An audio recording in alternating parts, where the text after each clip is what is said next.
Nama saya Maria Suciana Kalim dengan NIM 2014-7002. Saya akan menjelaskan presentasi tentang enskripsi, pengertian enskripsi, dan deskripsinya. Enskripsi adalah proses mengamankan suatu informasi dengan membuat informasi tersebut tidak dapat dibaca tanpa bantuan pengetahuan khusus. Deskripsi adalah proses pengubahan chip teks menjadi plain text. Pengertian algoritma. Algoritma adalah prosedur langkah demi langkah untuk perhitungan, pemrosesan data, dan penalaran otomatis. Macam-macam enskripsi. Yang pertama, algoritma simetris. Algoritma simetris adalah algoritma yang menggunakan kunci yang sama untuk melakukan enskripsi dan deskripsi. Kemudian adalah algoritma asimetris. Algoritma asimetris adalah algoritma yang menggunakan sepasang kunci atau dua kunci kriptografi yang berbeda. Salah satunya digunakan untuk proses enskripsi, yang satu lagi digunakan untuk deskripsi. Advanced dan disadvantaged encryption. Kelebihan enskripsi. Yang pertama, kerahasiaan suatu informasi terjamin. Yang kedua, menyediakan autentikasi dan perlindungan integritas pada algoritma. Yang ketiga, menanggulangi penyadapan telepon dan email. Yang keempat, untuk digital signature. Kekurangan dari enskripsi. Yang pertama, penyediaan rencana teroris. Yang kedua, penyembunyian rekod kriminal oleh seorang penjahat. Yang ketiga, pesan tidak bisa dibaca bila penerima pesan lupa atau kehilangan kunci. Berikutnya saya akan menjelaskan presentasi, yaitu cara membuat blog. Yang pertama, pengertian blog.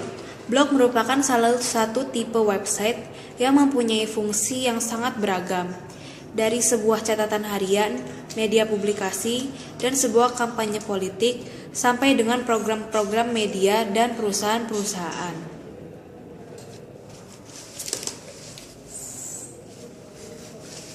Cara membuat blog. Membuat blog diawali dengan membuat akun terlebih dahulu di free blog provider. Kemudian, ikuti petunjuk step by step ketika mendaftar. Setelah selesai register atau sign up, Anda sudah dapat memposting apapun yang Anda inginkan di blog. Kunjungi http://blogger.com. Ganti bahasa menjadi bahasa Indonesia agar lebih mudah dimengerti. Masuk atau login menggunakan username atau nama pengguna serta password Gmail yang dimiliki. Isilah formulir data yang terlampir seperti nama, tampilan, jenis kelamin, dan penerimaan persyaratan. Klik tanda panah bertuliskan lanjutkan, kemudian klik blok baru. Selanjutnya isi formulir data blog pada form yang disediakan seperti judul, alamat, dan template atau tampilan blog.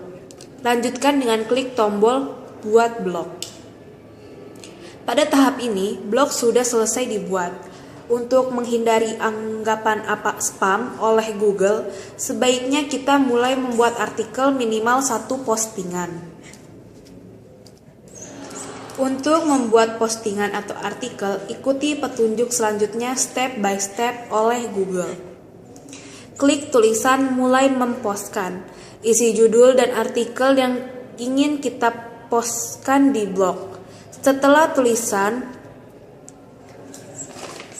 selesai, lalu klik pratinjau untuk melihat hasil sementara.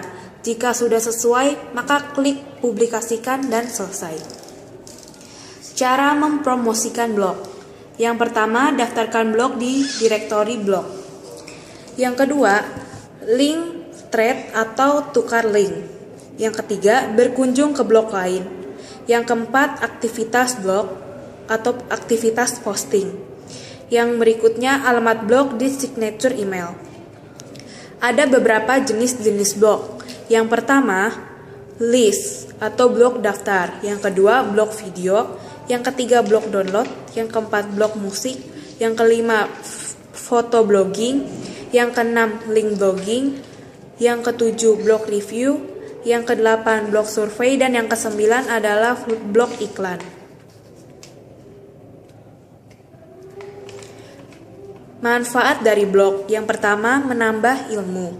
Yang kedua, menjadi seorang researcher atau peneliti. Yang ketiga, menjadi penulis yang lebih baik. Yang keempat, menambah teman dan relasi. Yang kelima, membantu orang lain. Dan yang keenam, menghasilkan uang. Berikutnya adalah aksesoris blog. Aksesoris blog adalah gadget atau suatu benda yang digunakan dalam suatu blog untuk sekedar menarik perhatian pengunjung dan memperindah blog dan juga untuk menunjang dan melengkapi suatu blog. Cara memasang aksesoris pada blog. Yang pertama adalah memasukkan ke blogger atau situs yang Anda gunakan untuk membuat dan mengatur blog. Yang kedua, klik dashboard pada pilihan layout. Di sini, kita bisa menambah aksesoris pada blog kita, bisa mengatur tata letak aksesoris pada blog kita, dan juga bisa menghapus aksesoris yang tidak diinginkan. Caranya adalah dengan mengklik Add Gadget. Kita bisa menambah aksesoris pada blog kita dengan mengklik tombol plus. Selain itu, kita juga dapat menambah sendiri aksesoris pada blog kita dengan memasukkan URL. Yang berikutnya adalah kita bisa menghapus aksesoris blog yang sudah tidak diinginkan dengan cara meremove gadget dari layout kita.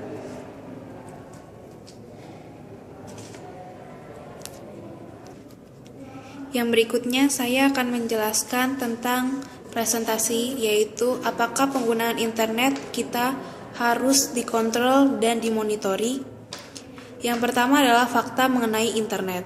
Sampai dengan tahun 2012, setidaknya kurang dari 2.405.518 orang di dunia memanfaatkan teknologi internet. Indonesia sendiri melalui Kementerian Komunikasi dan Informatika menyatakan penggunaan internet di Indonesia hingga saat ini telah mencapai 80 juta orang. Dengan capaian tersebut, Indonesia berada pada tingkat ke-8 di dunia. Dari jumlah pengguna internet tersebut, 80% diantaranya adalah remaja berusia 15 sampai dengan 19 tahun. Untuk pengguna Facebook di Indonesia di peringkat keempat besar dunia. Yang berikutnya adalah dampak internet dalam kehidupan sehari-hari. Dampak positifnya adalah internet sebagai media komunikasi. Yang kedua, media pertukaran data. Yang ketiga, media untuk mencari informasi atau data. Yang keempat, kemudahan bertransaksi dan bermistis dalam bidang perdagangan. Dampak negatif penggunaan internet. Yang pertama adalah pornografi.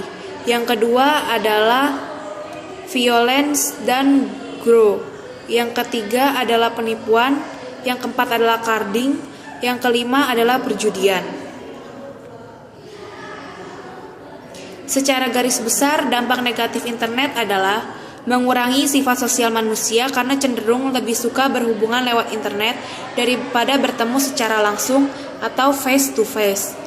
Yang kedua, dari sifat sosial yang berubah dapat mengakibatkan perubahan pola masyarakat dalam berinteraksi.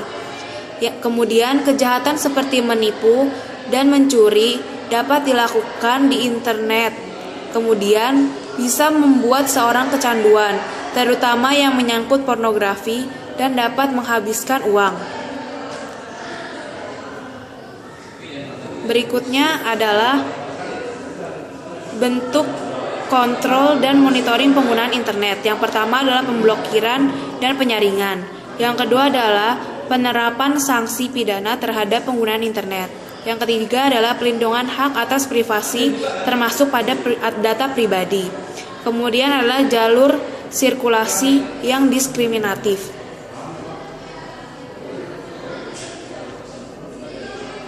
Kemudian adalah Apakah mengontrol penggunaan apakah perlu pengontrolan penggunaan internet Anda? Jawabannya yang pertama adalah tidak. Jika tidak, internet telah menjadi alat yang sangat diperlukan untuk mewujudkan berbagai hak asasi manusia, memberantas ketidakadilan, dan mempercepat pembangunan dan kemajuan manusia. Oleh karena itu, memastikan akses universal terhadap internet harus menjadi yang dikeluarkan oleh Dewan HAM PBB.